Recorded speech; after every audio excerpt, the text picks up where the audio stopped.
Chapter 1. Cuba before the Revolution, 1902 to 1952.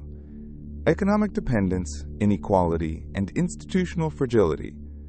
When Cuba formally gained independence from Spain in 1902, the moment was celebrated as the birth of a new nation. After centuries of colonial rule, the island emerged as a republic with its own constitution, its own government, and the promise of self-determination. On paper, Cuba was free. In reality, its independence was deeply constrained from the very beginning. The end of Spanish rule did not result in full autonomy. Instead, Cuba entered the 20th century under the overwhelming influence of the United States. American intervention during the Spanish-American War of 1898 had been decisive, and Washington quickly positioned itself as the dominant external power shaping Cuba's future. Before withdrawing its troops, the United States imposed the Platt Amendment, a legal provision that allowed Washington to intervene in Cuban affairs whenever it deemed necessary to protect stability, American interests, or regional security. The amendment also granted the United States permanent access to military bases on Cuban soil. From its first days as a republic, Cuba's sovereignty was limited, conditional, and fragile. An economy built on dependence. Cuba's economic structure during the early 20th century revolved almost entirely around a single commodity, sugar. Sugar had long been the backbone of the island's economy, but under the new republic, this dependence deepened dramatically. By the early 1900s, sugar accounted for the overwhelming majority of Cuba's export revenues and a large share of government income. The problem was not only monoculture, but external control. The United States became Cuba's primary trading partner, purchasing most of its sugar while exporting manufactured goods back to the island. American corporations rapidly expanded their presence, acquiring vast tracts of land, sugar mills, railroads, ports, and financial institutions. At various points, foreign companies, predominantly American, controlled a significant portion of Cuba's agricultural land and industrial infrastructure. Economic decision-making increasingly occurred outside the country. This structure locked Cuba into a dependent relationship. The island exported raw materials at low prices and imported finished goods at higher costs. Value was created abroad, while vulnerability remained at home. When global sugar prices were high, government revenues increased and public spending expanded. When prices fell, the economy contracted sharply. Cuba had few alternative industries to absorb these shocks. Latifundia, seasonal labor, and rural poverty. The sugar economy was dominated by large estates, or latifundia, controlled by a small group of landowners. Small farmers had limited access to land, credit, or modern equipment. Rural inequality was severe and persistent. Sugar production was also highly seasonal. During harvest months, large numbers of workers were employed. Once the harvest ended, unemployment surged. Entire rural communities experienced months without stable income. This cyclical instability created chronic poverty. Many families survived on irregular wages, informal labor, or debt. Access to education, healthcare, and basic infrastructure was extremely limited outside major urban centers. Living standards in the countryside lagged far behind those in Havana and other cities. While urban elites enjoyed modern amenities, electricity, and consumer goods, rural populations remained marginalized and politically invisible. Urban prosperity and hidden inequality. To foreign visitors, especially Americans, Cuba often appeared prosperous and modern. Havana developed a reputation as a vibrant city filled with luxury hotels, casinos, nightclubs, and tourism-driven wealth. But this image masked profound inequality. Urban development benefited a narrow segment of society connected to political power, foreign capital, and tourism. Meanwhile, working-class neighborhoods expanded rapidly, often without adequate housing or public services. The contrast between visible wealth and widespread poverty became increasingly difficult to ignore. social mobility was limited. Economic growth did not translate into broad-based improvement in living conditions. Weak institutions and political instability. Cuba's political system during this period suffered from chronic instability. Governments changed frequently, often through contested elections, military pressure, or external influence. Corruption and clientelism were widespread. Democratic institutions existed in form, but not always in practice. Electoral fraud was common, and political participation was restricted. Public trust in the system steadily declined. The constant presence of the United States as an informal guarantor of political outcomes further weakened legitimacy. Cuban leaders understood that their survival in office depended as much on Washington's approval as on domestic support. As a result, long-term reforms were consistently postponed. Structural problems remained unresolved. The rise of Fulgencio Batista. Out of this fragile environment emerged Fulgencio Batista, a military figure who would come to dominate Cuban politics for decades. Batista first rose to prominence in 1933 during a period of intense political upheaval. Though initially presenting himself as a stabilizing force, he gradually consolidated power behind the scenes, exerting influence over successive governments. In 1940, Batista was elected president under a new constitution and implemented some social reforms. For a time, his leadership appeared relatively moderate. That period ended in 1952.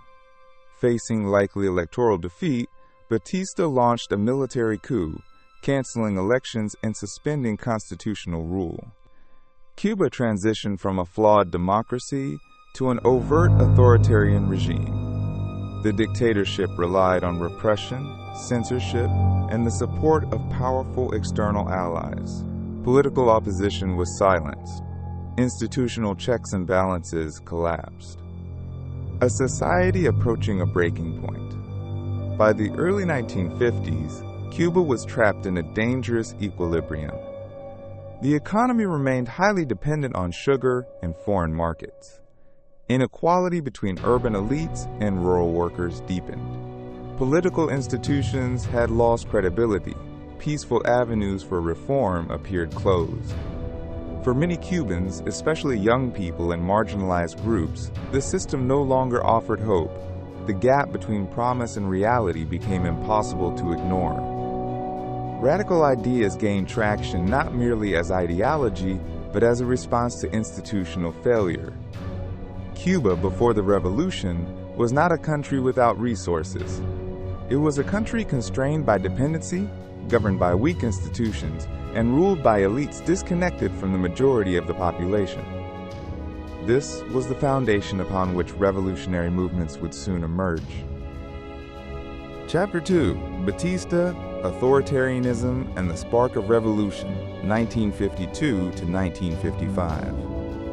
In March of 1952, Cuba's fragile political system finally collapsed. Facing near-certain defeat in upcoming elections, Fulgencio Batista seized power through a military coup. The Constitution was suspended, elections were canceled, and democratic institutions were effectively dismantled overnight. What had once been an unstable republic became an open dictatorship.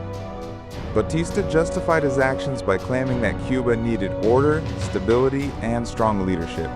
In reality, his regime prioritized political survival, elite interests, and foreign approval above all else. The coup marked a decisive turning point. From that moment on, peaceful political reform became increasingly impossible. Consolidation of an authoritarian regime. After taking power, Batista moved quickly to consolidate control.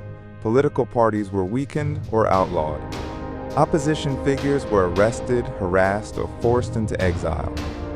The press was censored, and public dissent was met with intimidation or violence. The military and police expanded rapidly, becoming the primary tools of governance. Torture, disappearances, and extrajudicial killings became increasingly common, especially as resistance began to grow. While repression intensified, corruption flourished. Batista's government developed close ties with organized crime, particularly American mafia groups. Havana became a center for gambling, money laundering, and prostitution. Casinos and luxury hotels expanded, catering to foreign tourists, while much of the population remained excluded from economic growth. State resources were routinely diverted for personal enrichment. Public offices became sources of patronage rather than public service. For ordinary Cubans, the state appeared not as a protector, but as a predatory force. Economic growth without inclusion. On the surface, parts of the Cuban economy continued to grow during Batista's rule. Tourism increased. Construction projects reshaped sections of Havana. Foreign investment flowed into select industries. But this growth was narrow and uneven. Rural areas remained neglected. Seasonal unemployment persisted. Access to education, healthcare, and land reform was minimal. Economic policy favored urban elites, foreign corporations, and regime loyalists. Inequality deepened and resentment spread. For many Cubans, Batista's Cuba represented a nation where wealth and power were increasingly concentrated, while political participation and social mobility were steadily eroding. The closure of peaceful opposition. Perhaps the most significant consequence of Batista's coup was the elimination of legitimate political channels. Elections were no longer meaningful, courts lacked independence, labor unions were co-opted or suppressed, student movements faced constant surveillance. This closure radicalized opposition. When reform becomes impossible through legal means, resistance often shifts toward more extreme methods. By the mid-1950s, a growing number of Cubans concluded that armed struggle was the only remaining option. Among them was a young lawyer named Fidel Castro. Fidel Castro and the failure of legal resistance. Initially, Fidel Castro attempted to challenge Batista through institutional means. He filed legal complaints arguing that Batista's seizure of power violated the Cuban Constitution. These efforts went nowhere. The courts refused to act. This failure reinforced a crucial realization. The legal system could not constrain the regime. The rules no longer applied equally.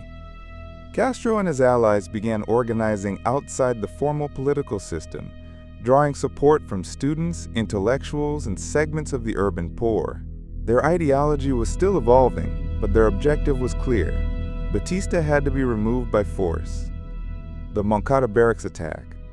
On July 26, 1953, Castro led an armed assault on the Moncada Barracks in Santiago de Cuba, one of the largest military installations in the country. The attack failed.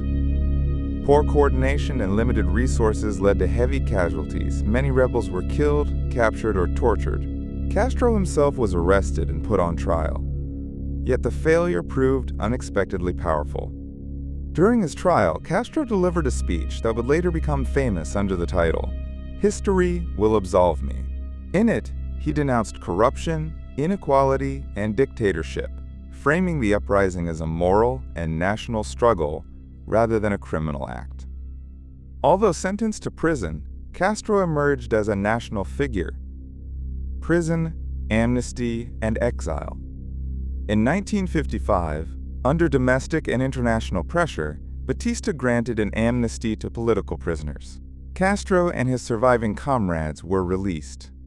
Rather than signaling reconciliation, the amnesty exposed the regime's weakness.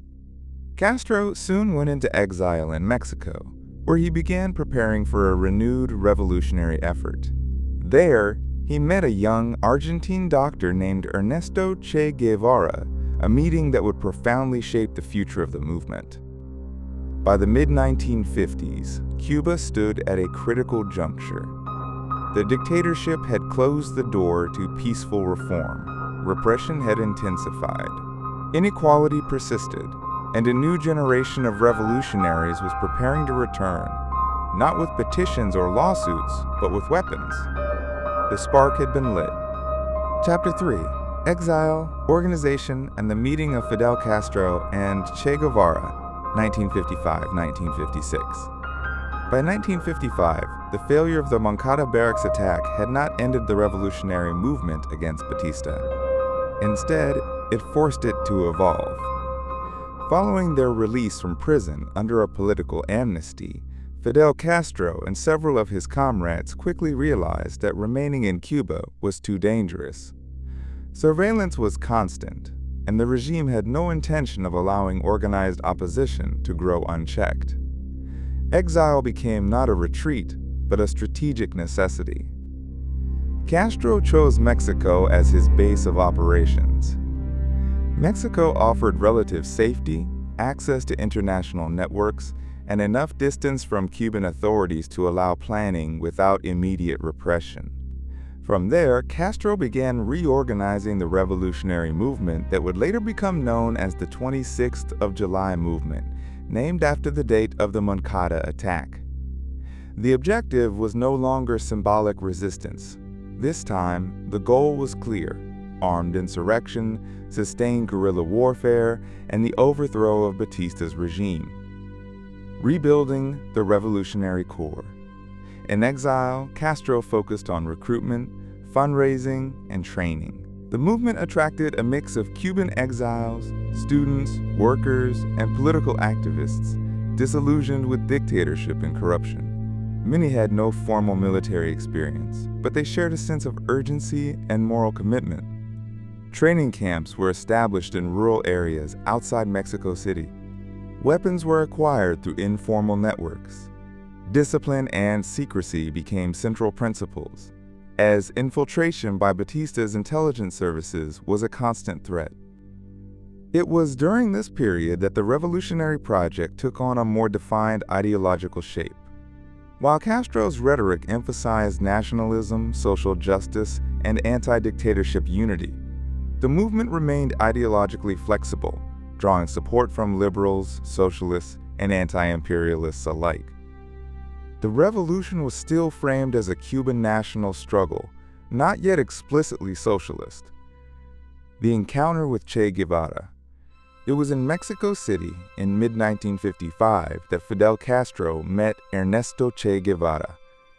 Guevara was an Argentine physician who had traveled extensively throughout Latin America. His experiences witnessing poverty, inequality, and political repression, particularly during the U.S.-backed overthrow of Guatemala's reformist government in 1954, had radicalized him deeply. Unlike many in Castro's circle, Guevara already held a firmly anti-capitalist and anti-imperialist worldview. He believed that structural injustice could not be reformed gradually, but only overturned through revolutionary violence. The meeting between Castro and Guevara was brief, but decisive. They spoke for hours about Latin America's history, U.S. influence, dictatorship, and revolution. By the end of the night, Guevara agreed to join the Cuban revolutionary effort, initially as a doctor. He would soon become much more: ideological convergence and revolutionary discipline. The partnership between Castro and Guevara proved transformative. Castro provided leadership, political instinct, and a deep understanding of Cuban society. Guevara contributed ideological clarity, discipline, and a theory of guerrilla warfare inspired by Marxism and revolutionary praxis. Together, they helped shape a movement that emphasized sacrifice, commitment, and moral legitimacy. Revolutionary action was framed not only as political necessity, but as ethical duty. This fusion of nationalism and radical anti-imperialism would later define the character of the Cuban Revolution. Preparing the return to Cuba. By late 1956, the movement was preparing to return to Cuba by force. The plan was risky and ambitious. A small group of revolutionaries would land on Cuban soil, retreat to the countryside, and build a guerrilla army capable of challenging Batista's forces. Victory was far from guaranteed. The odds were overwhelmingly against them. Many believed the mission was doomed. Yet the revolutionaries pressed forward, driven by conviction rather than probability. They purchased a small, aging yacht, the Grandma, and prepared for the crossing. There was little room for error. The point of no return, the decision to sail for Cuba marked a point of no return. Failure would mean imprisonment or death. Success would require extraordinary resilience. What began as a defeated uprising had transformed, in exile, into a disciplined revolutionary project with international influences and a growing ideological core. Fidel Castro and Che Guevara were no longer merely opponents of Batista. They were preparing to reshape the future of Cuba. Chapter 4, the 26th of July Movement and Guerrilla War in the Sierra Maestra, 1956 to 1958. In late November 1956, the Cuban Revolution moved from preparation to action. 82 revolutionaries boarded a small, overloaded yacht known as the Granma, departing from the coast of Mexico with a single objective: return to Cuba and ignite an armed uprising against Batista's dictatorship. The voyage itself was chaotic. Poor weather, mechanical problems, and overcrowding delayed the landing and weakened the group before combat even began. When the Granma finally reached Cuban shores in early December, disaster followed. The landing was poorly coordinated with internal resistance efforts. Batista's forces were alerted. Within days, the majority of the expedition was killed, captured, or scattered. From the original group of 82, fewer than 20 survived the initial encounters. By any conventional military standard, the revolution should have ended there. It did not. Retreat into the Sierra Maestra. The surviving rebels, including Fidel Castro, Raúl Castro, and Che Guevara, retreated into the Sierra Maestra, a rugged mountain range in eastern Cuba. The terrain was harsh, remote, and difficult to navigate, but it offered strategic advantages. The mountains limited the effectiveness of Batista's army, which relied on large units, heavy equipment, and centralized command. Guerrilla warfare favored mobility, local knowledge, and adaptability, all of which the rebels would learn to master. At first, the revolutionary force was weak, underarmed, and isolated. Food was scarce. Medical supplies were minimal. Many fighters lacked military training. What they did possess was discipline, ideological commitment, and patience. Building a guerrilla army.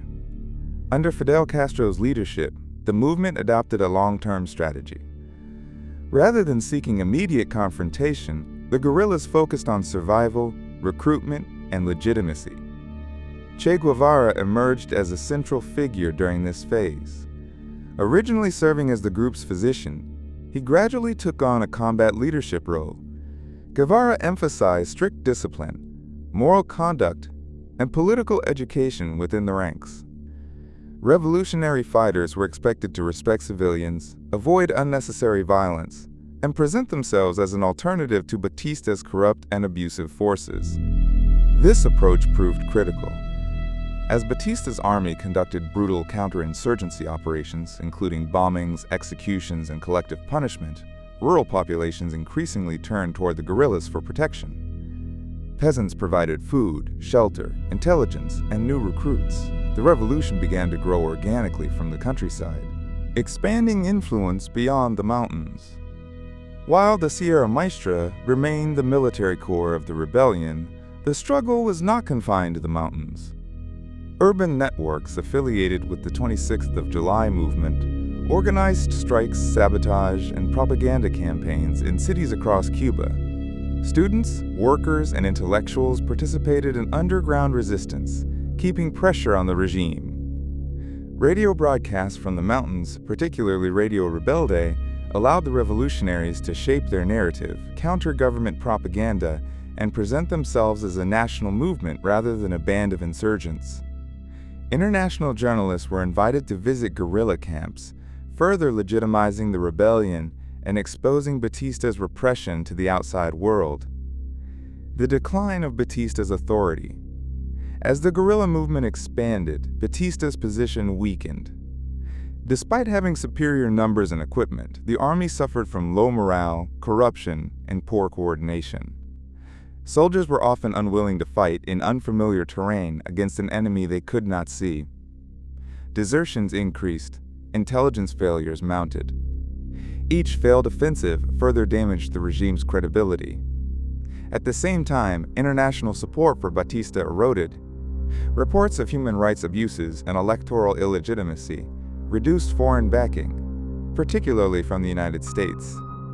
By 1958, Batista controlled major cities but was losing control of the countryside, a decisive strategic disadvantage. From insurgency to imminent victory. In the final phase of the war, guerrilla columns began moving out of the Sierra Maestra, launching coordinated offensives across the island. Che Guevara led key campaigns in central Cuba, disrupting transportation lines and capturing strategic towns.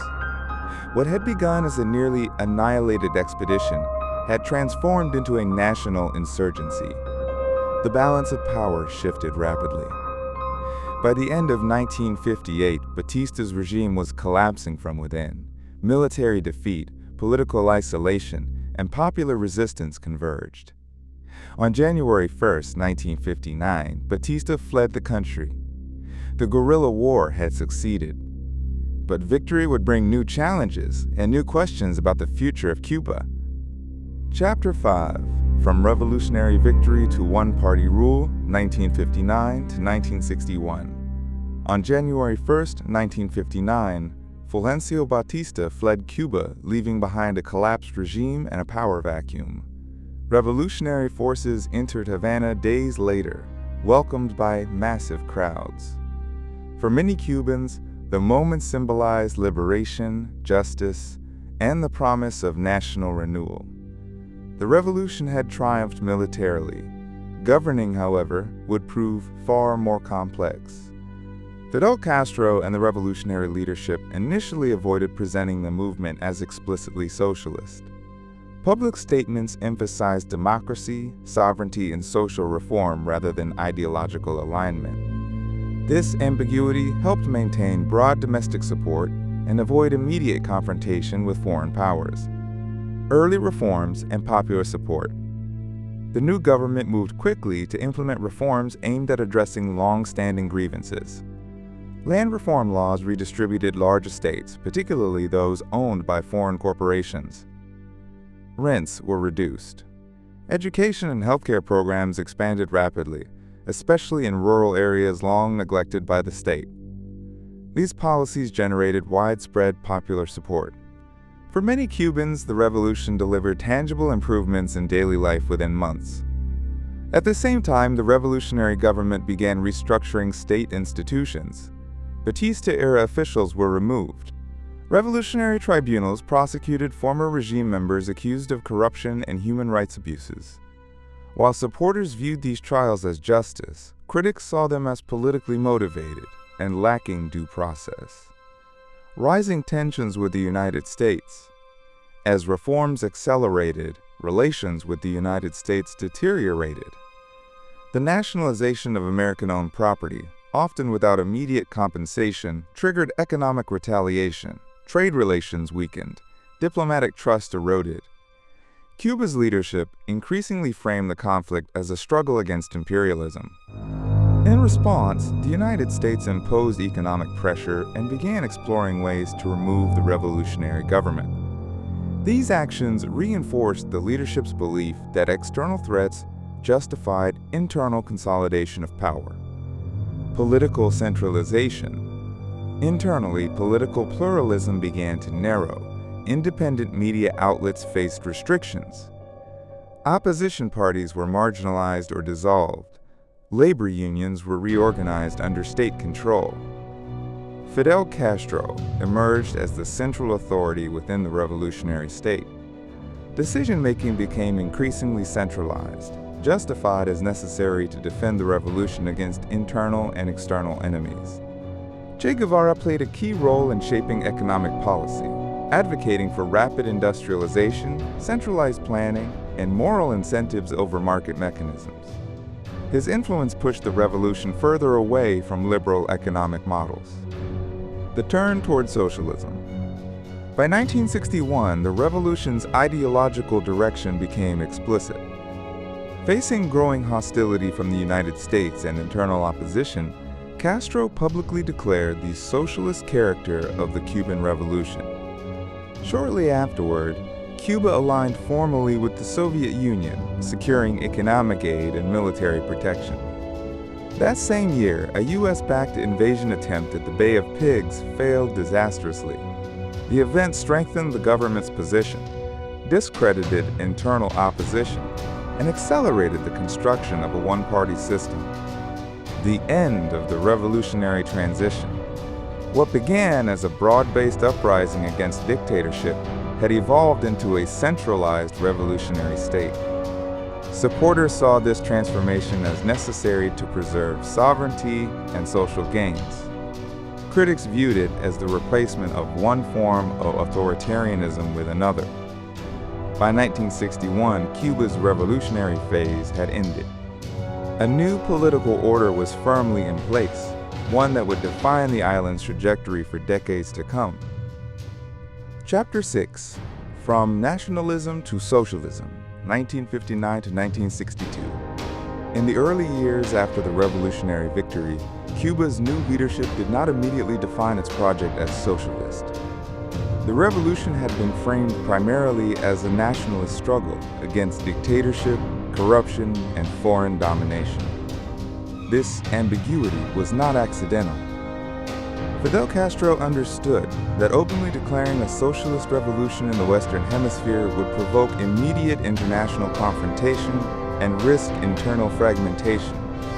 Instead, the government presented its policies as pragmatic responses to Cuba's historical problems. Over time, however, their posture would change. Escalating economic transformation. Between 1959 and 1961, the scope of economic reform expanded rapidly. Initial land redistribution was followed by deeper structural changes. Banks, utilities, factories, and large commercial enterprises were nationalized. Private economic space narrowed dramatically. While these policies were framed as necessary to break dependency and inequality, they also concentrated economic power within the state. Che Guevara, now holding senior positions in the revolutionary government, became one of the most influential architects of the new economic model. He rejected gradual reform and market mechanisms, arguing that capitalism could not be partially dismantled. In his view, a new society required a complete break with profit-driven logic. Production, he argued, should be guided by central planning and revolutionary consciousness rather than individual incentives. The breakdown with the United States. As nationalizations expanded, relations with the United States collapsed entirely. American-owned assets were expropriated, diplomatic channels deteriorated, economic sanctions intensified. Cuba lost access to its primary export market and critical imports almost overnight. Rather than reversing course, the revolutionary leadership interpreted U.S. hostility as confirmation of their anti-imperialist narrative. External pressure became a central justification for internal radicalization. Cuba turned decisively toward the Soviet Union. Moscow offered economic aid, oil supplies, and guaranteed sugar purchases. In return, Cuba entered the socialist bloc, integrating its economy into Cold War geopolitics. By necessity and by choice, alignment replaced ambiguity. Political unity through elimination of pluralism. Domestically, political consolidation accelerated. Independent parties disappeared. Former allies who opposed the socialist direction were sidelined, imprisoned, or forced into exile. Media outlets were absorbed by the state. Civil society organizations were reorganized under revolutionary control. Political unity was presented as essential for survival. The leadership argued that internal dissent under conditions of external threat amounted to counter-revolution. This logic justified the elimination of pluralism in the name of defense. The revolution was no longer a coalition, it was a single project with a single direction. Declaration of a Socialist Revolution. In April 1961, on the eve of the Bay of Pigs invasion, Fidel Castro publicly declared the socialist character of the Cuban Revolution. The timing was symbolic. The failed invasion carried out by US-backed Cuban exiles reinforced the leadership's belief that the revolution faced existential threats. Victory allowed the government to frame socialism not as ideology, but as necessity. From that point forward, Cuba's path was explicit: institutionalizing the new order. Between 1961 and 1962, revolutionary institutions were formalized. Mass organizations mobilized workers, students, and peasants under state supervision. Political education intensified. Loyalty to the revolution became a defining measure of citizenship. The economy moved fully towards central planning. Private enterprise was largely eliminated. The state assumed responsibility for employment, production, and distribution. For supporters, this represented the fulfillment of revolutionary promises. For critics, it marked the end of political freedom. A revolution transformed. What began as a nationalist uprising against dictatorship had become a socialist state aligned with the Soviet bloc. The transformation was rapid, irreversible, and deeply consequential. Cuba had broken with its past, but in doing so, it entered a new set of constraints, dependencies, and risks. Chapter 7. Exporting the Revolution.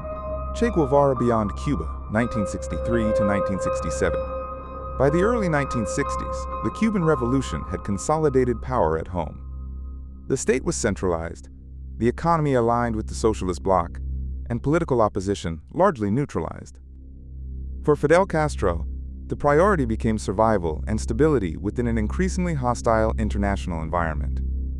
For Che Guevara, however, the revolution could not remain confined to one island. Che believed that Cuba's long-term survival depended on the spread of revolution across the developing world.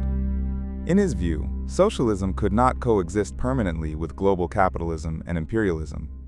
Either revolution expanded, or it would eventually be crushed. This belief would take him far beyond Cuba. Departure from government power. In 1965, Che Guevara disappeared from public life in Cuba. He resigned from his government positions, renounced his Cuban citizenship, and left behind a letter to Fidel Castro explaining his decision. He argued that his duty was no longer administrative, but revolutionary. Che saw himself not as a statesman, but as a soldier of global revolution.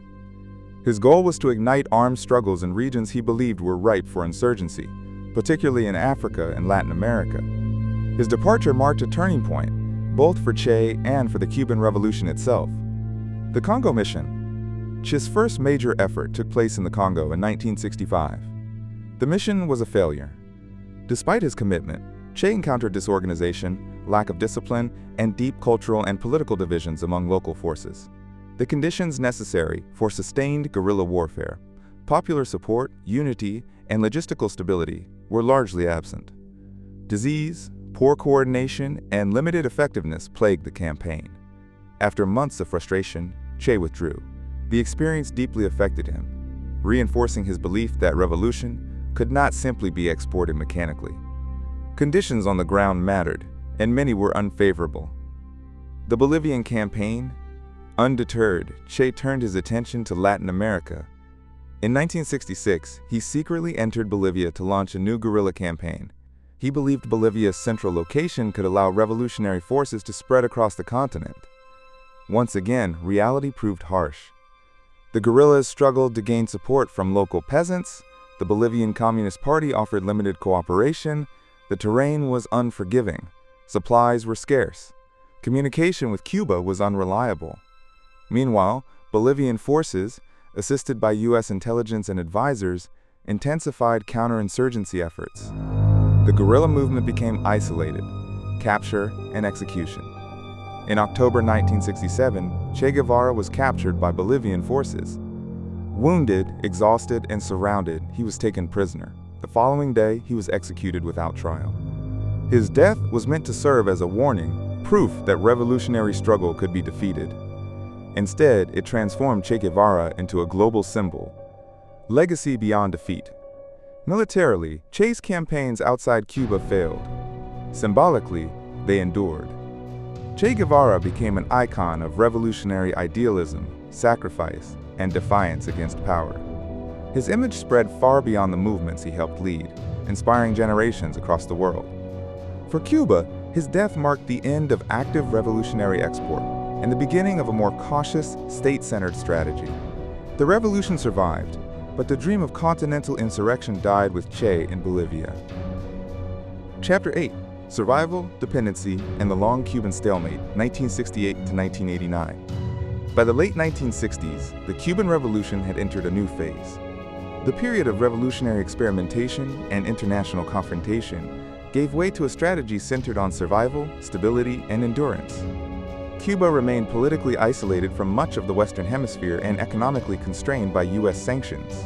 To compensate, the island deepened its dependence on the Soviet Union. This dependency would define Cuba's trajectory for the next 2 decades. Integration into the Soviet system.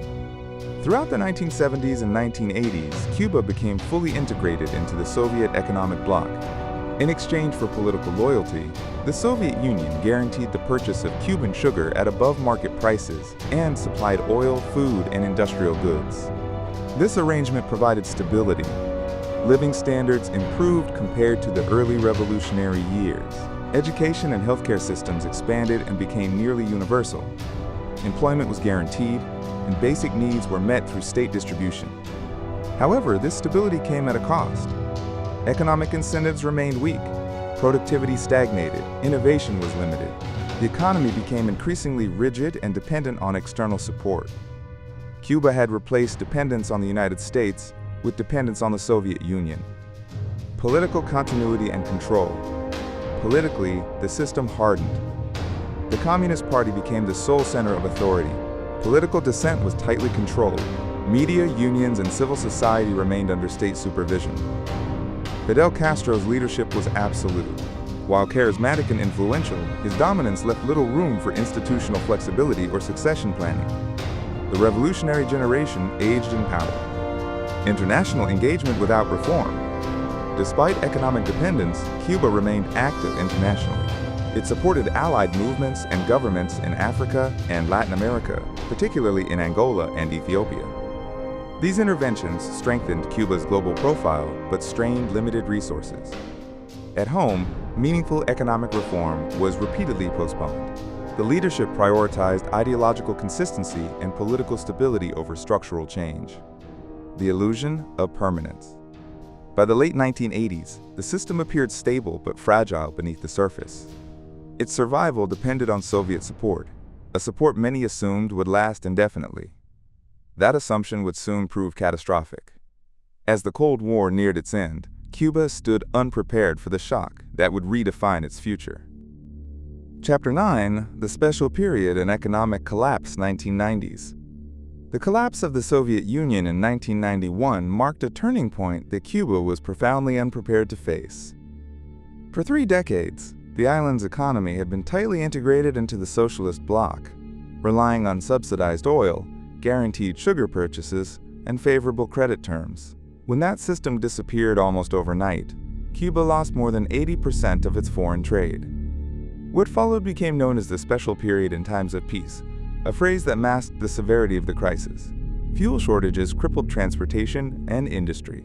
Electricity blackouts lasted for hours, sometimes days. Agricultural production collapsed as machinery became unusable, without imported fuel or spare parts. Food scarcity became widespread, daily caloric intake dropped sharply, and malnutrition reappeared on a national scale. Urban residents adapted by raising animals illegally, growing food in improvised gardens, and relying on informal markets. Survival, rather than ideology, became the central concern of everyday life. The government introduced limited reforms to prevent total collapse. Small private businesses were tolerated. The US dollar was partially legalized. Tourism was expanded aggressively, creating a dual economy where access to foreign currency determined quality of life.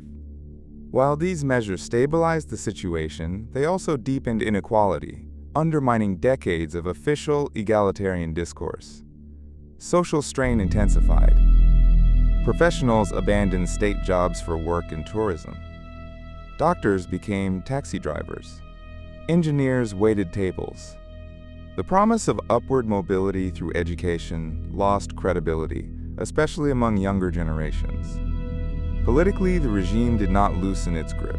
Instead, it framed the crisis as a consequence of external hostility, particularly the U.S. embargo, reinforcing a siege narrative that justified continued central control. Dissent remained tightly managed. The special period reshaped Cuban society permanently. It exposed the fragility of an economy built on dependency, even within an anti-capitalist framework. More importantly, it marked the moment when revolutionary ideals gave way to pragmatic survival, leaving scars that would define Cuba's future long after the worst years had passed. Chapter 10: Alliance with Venezuela and Managed Survival, 2000s. At the dawn of the 2000s, Cuba found a temporary lifeline beyond its borders. The rise of Hugo Chavez in Venezuela reshaped the island's external alliances and offered economic relief after a decade of extreme hardship. A new strategic partnership emerged, built on ideological affinity and mutual necessity. Under this arrangement, Venezuela supplied Cuba with heavily subsidized oil. In return, Cuba exported medical professionals, teachers, and technical advisors. This exchange stabilized energy supplies, reduced blackouts, and provided the government with much-needed breathing room. For the first time since the collapse of the Soviet Union, the Cuban economy experienced a degree of predictability. The alliance allowed the state to delay deeper structural reforms. Rather than dismantling central planning, the government focused on maintaining control while managing scarcity more efficiently. The dual currency system persisted, reinforcing inequality between those with access to foreign exchange and those dependent on state wages. Politically, the leadership remained firmly centralized under Fidel Castro, who continued to shape the island's direction even as his health declined. The revolutionary narrative was revived, now framed as part of a broader Latin American resistance to U.S. influence. Cuba once again positioned itself as a symbolic center of anti-imperialism. In 2006, Fidel Castro temporarily transferred power to his brother Raúl Castro due to illness, marking the beginning of a controlled transition. Unlike Fidel, Raúl emphasized administrative efficiency and economic realism over ideological spectacle. His leadership style signaled continuity, not rupture. While daily life improved compared to the special period, fundamental problems remained unresolved. Productivity was low, infrastructure deteriorated. Young Cubans increasingly viewed emigration as their primary path forward. The system endured, but it did not evolve. The Venezuelan alliance postponed collapse rather than preventing it. Cuba survived the 2000s through external support, not internal transformation. This dependency would once again expose the island's vulnerability when political and economic conditions beyond its control inevitably shifted. Chapter 11: Gradual Reforms and a Controlled Opening, 2010s. By the early 2010s, Cuba entered a new phase defined by cautious change. Raúl Castro, now formally president, acknowledged what had long been avoided. The Cuban economic model was no longer sustainable in its existing form. The challenge was to reform without relinquishing political control. The government introduced limited market-oriented reforms. Small private businesses, known as cuentapropistas, were legalized and expanded. Cubans were allowed to open restaurants, rent rooms, and offer services independently of the state. Agricultural land was leased to private farmers in an attempt to boost food production. These measures injected modest dynamism into the economy. In urban centers, especially Havana, a small entrepreneurial class began to emerge. Yet reforms were deliberately constrained. Strategic sectors remained under state control, and regulations limited the growth of private enterprise. At the same time, Cuba's dependence on Venezuela deepened. As Venezuela's own economic crisis intensified, oil shipments declined. Once again, the fragility of Cuba's external reliance became evident. energy shortages returned and growth slowed. In 2014, a historic diplomatic shift occurred. Cuba and the United States announced a normalization of relations after more than 5 decades of hostility. Embassies reopened, travel increased, expectations surged. For many Cubans, this moment symbolized the possibility of a different future. Tourism expanded rapidly, foreign currency flowed in, and optimism briefly replaced resignation. However, the political structure remained unchanged. Economic openness did not translate into political liberalization. The momentum proved fragile. Changes in U.S. policy, combined with internal resistance to reform, slowed progress. Bureaucratic inertia and ideological caution reasserted themselves. Raúl Castro eventually stepped down from the presidency in 2018, transferring power to Miguel Díaz-Canel. For the first time since the revolution, Cuba was led by someone outside the Castro family. Yet the transition was tightly managed. The system endured, balancing reform and repression, adaptation and control. Cuba moved forward, but always within boundaries set by the revolution itself. Chapter 12, Cuba at a Crossroads, 2020s and beyond. The 2020s confronted Cuba with its most severe crisis since the collapse of the Soviet Union. The COVID-19 pandemic devastated tourism, one of the island's last reliable sources of hard currency. Borders closed, revenues vanished, and shortages intensified almost overnight. In response, the government implemented one of the most ambitious economic reforms in decades. The dual currency system, long a source of distortion and inequality, was abolished. Prices were liberalized, subsidies were reduced, wages rose nominally. The result was shock. Inflation surged, purchasing power collapsed, basic goods became increasingly scarce. For ordinary Cubans, daily life grew more precarious than at any point in a generation. In July 2021, frustration erupted into the largest nationwide protest since the revolution. Thousands took to the streets demanding food, electricity, freedom, and dignity. The state responded with force. Arrests followed. The message was clear: economic change would not be allowed to challenge political authority. Yet the protests marked a turning point. Fear cracked. Silence broke. Today, Cuba stands at a crossroads shaped by history. The revolutionary legitimacy that once unified the nation has faded. Younger generations feel little connection to the sacrifices of the past. Emigration has accelerated, draining the country of talent, labor, and hope. The state continues to balance reform and repression, opening the economy just enough to survive, while preserving centralized power. But the margin for error has narrowed. Cuba's future remains uncertain. It may evolve gradually, adapting its system to a changing world. Or it may continue to stagnate, constrained by the very structures that once promised liberation. What is clear is this: the revolution reshaped Cuba, but it did not resolve its fundamental contradictions. The story of Cuba is not finished. It is still unfolding.